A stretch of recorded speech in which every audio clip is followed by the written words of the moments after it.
Impeachment ni VP Sara, isinisi kay Escudero, Kamanggagawa Party List, may mga bagong plano.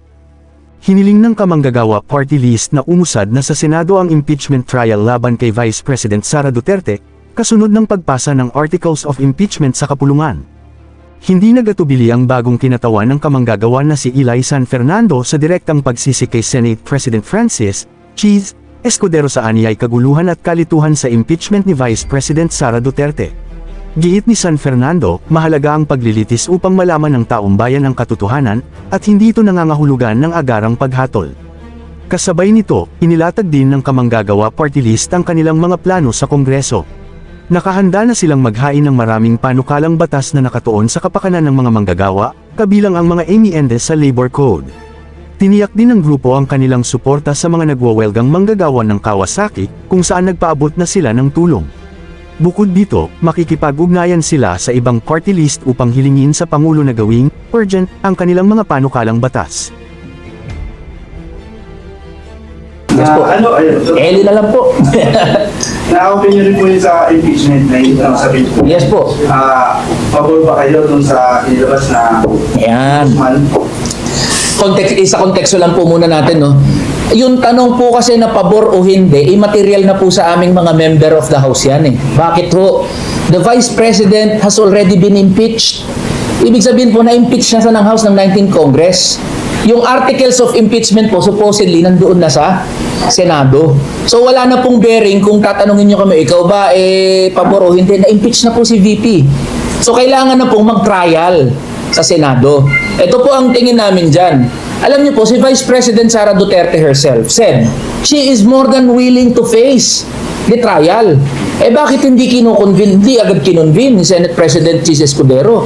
Kaya anong nangyari po, nagkandaletse-letse, nagkagulo-gulo.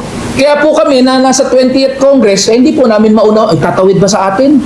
Tatawid ba sa atin yung impeachment o hindi? Kasi na-impeach na ng 19th Congress eh.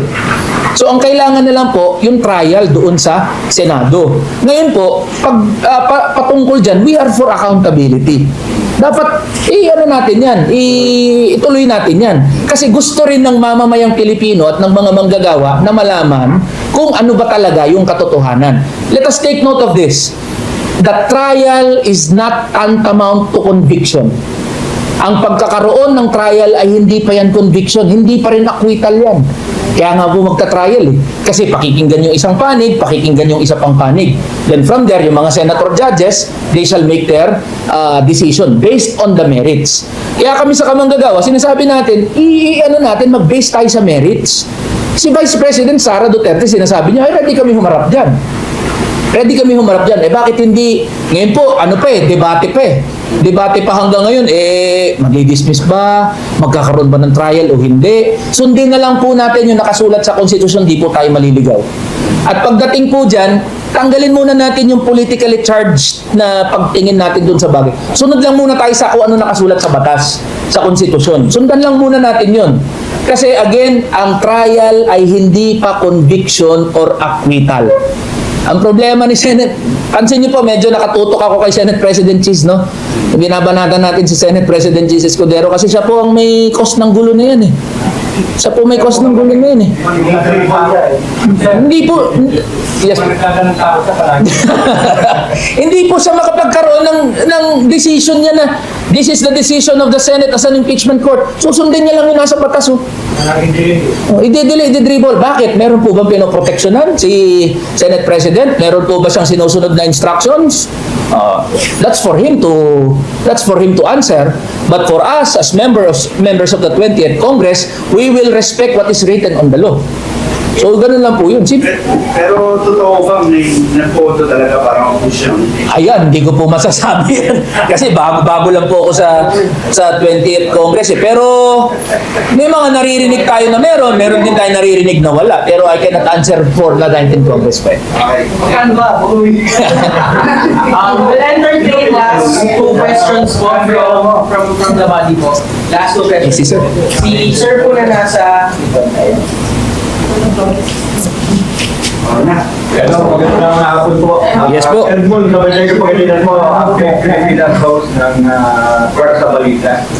Yung madaming kamo every day ka mo, papayal ng 10 na bills ba tawag doon? Apo, proposed bills. So, parang ang dami. So, yung cancer ka makapurbahan gusto mga bills, ano po ba ang time frame nyo para makapatuparan po? Yun lamang po. Apo. Yung mga succeeding days po, definitely hindi na 10 yan. No? Baka pa isa-isa na lang yan. Yung mga ipa-file natin. Pero patungkol po dun sa chances na maisabatas itong mga panukalang batas natin, mag-umpisa po tayo sa mga low-lying fruits, yung mga madali po na tingin natin na maisabatas. Halimbawa, yung pag-amyenda sa labor code. Wala naman po siguro tututol dun ng mga congressman eh. Wala naman po tututol dun. So, kaya po yan, yung mga pag-aamyenda ng labor code. Ang pinakamahihirap po dyan, is sa provincial rate. Yung sa provincial rate, yung pagbubuwag po ng provincial rate. Medyo mahihirapan po tayo dyan. Pero hayaan po muna natin gumulong ang proseso sa Kongreso para sakaling pumasok sa unang pagbasa, ikalawang pagbasa, tignan po muna natin. Pero just to be honest with everyone, wala rin naman po kaming ilusyon na magiging madali yan na kinaubagahan, walang kaabog-abog, ipapasa na agad yan sa una, ikalawang pagbasa. Matatagalan po yan.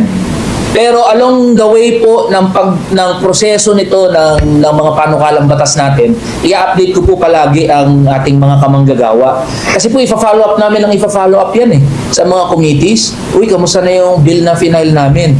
So, susunod tayo sa proseso, apaloob tayo dun sa proseso, alam nating matatagalan yan, pero hindi po tayo papayag na tutulugan yan. Hindi po tayo papayag na tutulugan yan. Kasi marami pong bills pinatutulog eh.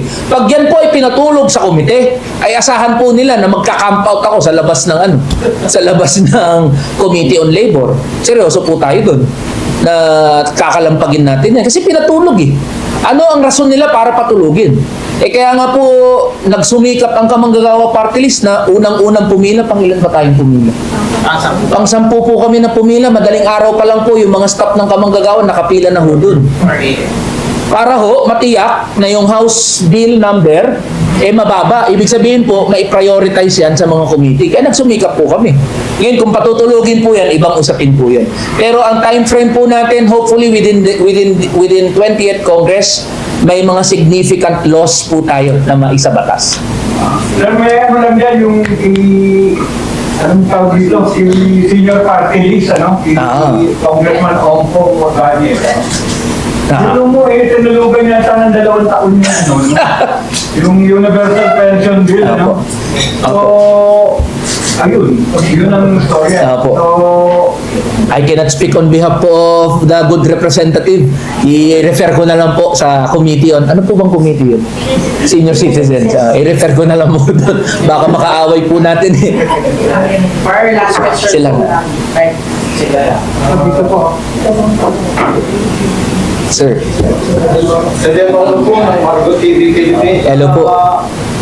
Congressman Elison Fernando. Follow up lang po doon sa binanggit ni Loli Liwanag. Yes po. Kasi kasalukuyang nag-rally. Concern na ako doon. So, nag-strike yung Kawasaki. Ayan. Mga 38 days na sila. Opo.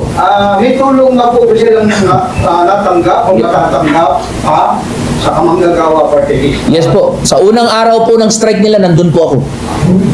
Yung unang araw ng strike, nandun po ako. Pagkaputok po ng strike nila, pumunta agad po ako doon. Nagpaabot agad kami ng tulong. Yung tulong naman po, nasa forma yan po ng mga tubig, mga pagkain. Kasi po pag naka-strike, walang sahod, yung mga manggagawa, gutom po yan, walang tubig. So nagpaabot na po tayo ng suporta sa mga kamanggagawa natin sa Kawasaki. And then few days after that, pumunta po tayo ulit para magpaabot ng tulong sa mga kamanggagawa natin sa Kawasaki. And alam ko po, ini-schedule na namin uli yung pagbisita doon sa Kawasaki. Tinapos lang po natin itong pagpa-file. Pero makakasigurado po, yung mga kamanggagawa natin sa Kawasaki, hindi po kayo nag-iisa. Kasama niyo po ang kamanggagawa party list. At magkikita-kita po pa po tayo. Thank you. Last question na po si Sir na nasa dito. Yes po. Kung may bala po ba kayo sumulat sa Malacanang para gawing certify at target yung mga proposals, no? At least matanggal Yes po. Magandang ano po yan, magandang panukala po yan. We are in coordination po with TUCP Party List. Kasi po si TUCP Party List, si Deputy Speaker Raymond Mendoza, alam naman po natin na may linya po yan sa Malacanang. So, susubukan po natin na sana ma-certify as urgent itong mga bills natin. At hopeful, pero hindi naman po 100% na hopeful sa darating po na SONA, sana may mabanggit po ang ating Pangulo sa kanyang State of the Nation address patungkol sa mga manggagawa. Antayin po natin yan. Kung wala po, hindi naman po walang magagawa.